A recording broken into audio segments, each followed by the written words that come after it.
Hi, it's Farmer Carl here. Farmer Robbie. Farmer Robbie. Farmer Carl, Farmer Robbie. So Farmer Robbie was my boss in Australia for 5 years. Worked on his organic farm, and yeah, kind of grew my love of growing vegetables on there. So it's really awesome to have him in Taranaki in New Zealand, where we are. To show him my urban farming. I'll just quickly show you out the window for all you who haven't seen before. Converted our front, back, side, walls, everything in around a quarter acre plus another little 250 square metre plot into kind of the urban farming thing. So Robbie had 6 acres of vegetables, and after leaving there and coming here, I was really curious about the kind of really small scale. But I'll let Robbie tell you about Somerset Heritage Produce a little bit. Yeah, Somerset Heritage Produce. So Somerset Heritage Produce started out as Yellow Box Road Organics in 2005, and I developed that little business at farmers markets and little boxes for people, and they would come out to the property, and I would sometimes just pick them fresh when they got there, because I might not have been that organised back then. And yeah, it was a really nice and easy sort of community sort of system, and a small scale garden that fed a family of 8, and sometimes went into the kitchen that they would cater for events there as well. And then after about 5 years of being there, I decided to leave and grow the farm on the river flats where there's better soil and better water. And turned that into a flourishing little business that employed, seasonally sort of 5 to 10 people, and had volunteers as well, selling mostly to restaurants. And then we had farmers markets, so about a 65-35 split for the restaurants being the higher percentage of what we were doing, and the markets being the lower percentage, but a very important part of the cash flow. So the restaurant side of things did end up being the largest part of the business? Yeah, it took a little while to sort of get going and build the restaurants, but in fact Carl was the brave one that went out and door knocked in the early days, because I was a bit shy to go out and talk to the restaurateurs. But once we got going, that built and became a really a driving force of what we were growing and how we were growing it, sizes of vegetables, and what stage of sort of fruit that people wanted, and that was really a big learning process with the restaurants. Yeah. Some of my colleagues around New Zealand that have got into farming kind of more recently.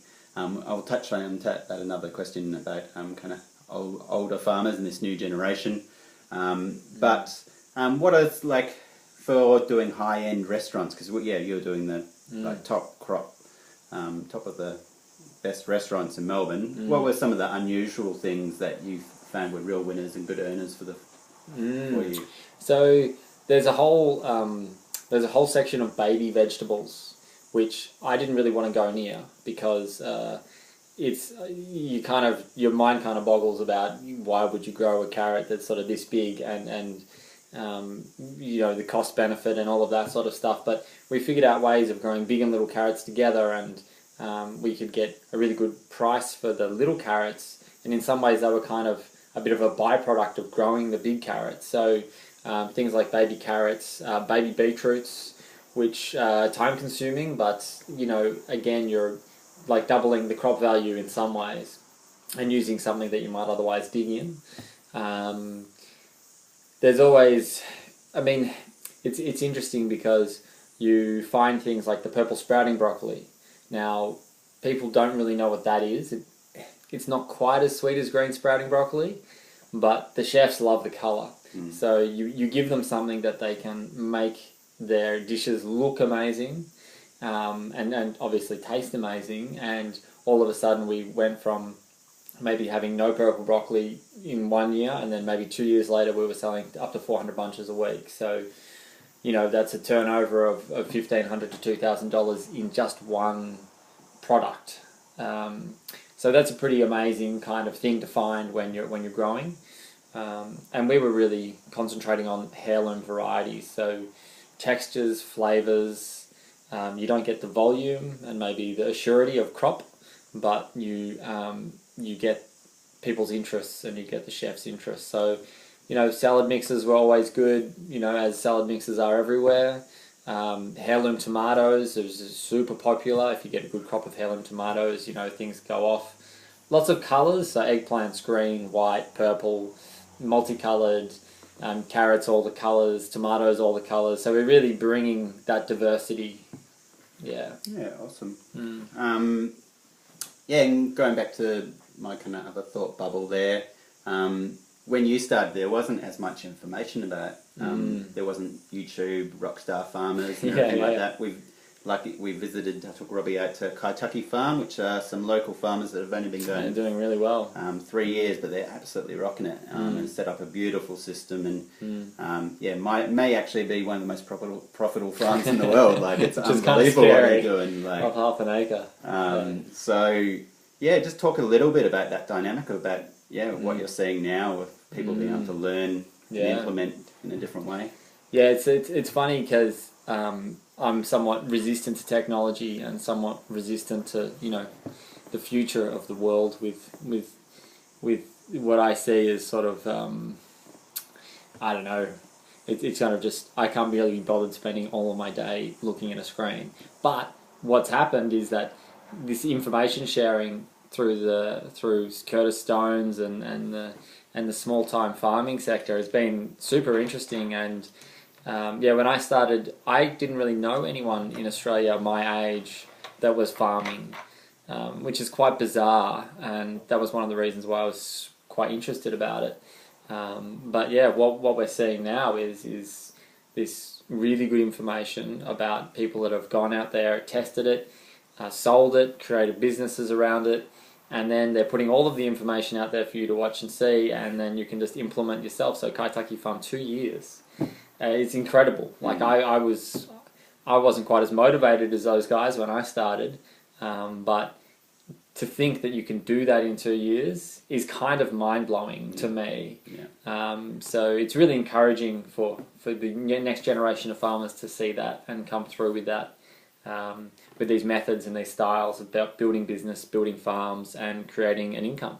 I'll put a link to Kaituki Farm in something wherever I post this. And we're in Taranaki in New Zealand. You've been here a couple of weeks now. What's your observations of the soil and the kind of community and all that kind of stuff? I've had a great 2 weeks, and it's amazing to see how much is happening in a town of sort of an area, say about 80,000, something like that. It feels like as much as might be happening in a vibrant pumping city or something. Like, you've got your milk, your raw milk, with your farmers having vegetables. You've got eggs. You've got the 2050 future vision of how is this place going to be run. So there's a lot going on, which is super exciting. From someone who, for me, who I like growing, and I like to see people come together to create sustainable futures for the world, because we need more. We're in trouble and we need to do this stuff. Here is an amazing place in terms of the soil is volcanic. So, just over there is this giant volcano, and it's spread soil everywhere. So the soil here is just, you just want to get in the ground and dig around.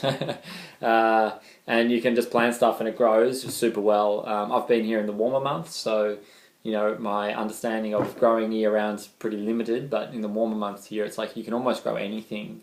Obviously, hothouse stuff for the tomatoes and the eggplants, and the capsicums that have been covered a bit are looking quite good, but carrots all year-round, probably beetroots all year-round, salad all year-round, so it's a fantastic climate, and there's a lot of rain.